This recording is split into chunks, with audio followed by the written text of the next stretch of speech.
Hey, what's good, Niecey Shaw? Back with our digital series for moms. And, we are about reaffirming, reassuring, and certainly empowering our matrons, our queens. And I had to bring this dope king back at it.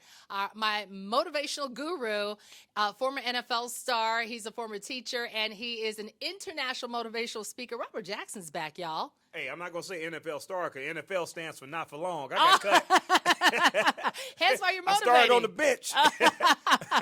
Well, we're glad you're back here to But thanks for empower having me. inside this Mother's Day series. And we have just been enjoying this book, No More Excuses for Mothers Raising Sons. Yes. And we're giving some away to some of you lucky mothers, so stay tuned for that and more on air. But man, we got to talk about empowering. We seem to be losing ourselves within society without just trying to juggle everything and be great at the same time as moms. What would you say, or what role do you believe that maybe self-care plays in empowering moms? I think it plays a big role Yeah. in empowering yourself as a mom because many mothers don't have an off switch. They don't know how to stop. Always Right. got to be doing something. Them kids sleep. You still going 100 miles a second. Slow down and do something for yourself. Right. Stop trying to remember everything and start writing things down. But if it keeps happening to you, you haven't learned the lesson. You got to find some things that you like to do for yourself. Whether you're getting your hair done, getting your nails done, getting your eyelashes done, when them fall off, pick it up, put it back on. That part. Get them done. Uh-huh. And do something nice for yourself. Right. And working out, going to the gym, and just decompressing a little bit away from your children. Because when you get away from your children and you do something for yourself, then you're more empowered and you feel more refreshed, and then your children are getting the best you. So necessary. Yeah, because we stretch thin. As a mom, I can certainly attest to that, trying to do everything great. How do we address, because you have this guilt about, society, I'm a mom, I've got to be present for the kids, I've got to keep the smile on and the positivity. How would you say we can handle these pressures for empowering us as moms? Well, it's okay to not be okay. And I think that we have to stop lying to ourselves saying we're okay when we're not. Right. If you're not okay, say you're not okay. The root of anger is fear, frustration, and pain. And anybody angry about anything, I can promise you, Right. it's fear, it's frustration, or it's pain.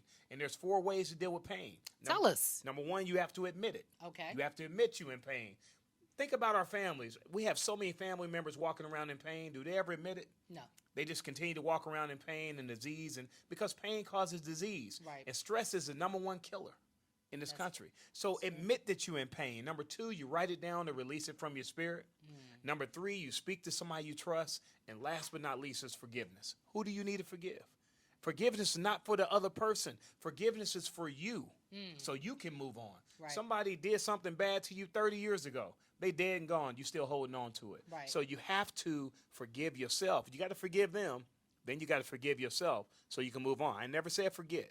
I said forgive. Okay, drop the gems to add to the crowns and jewels of our crowns for queens.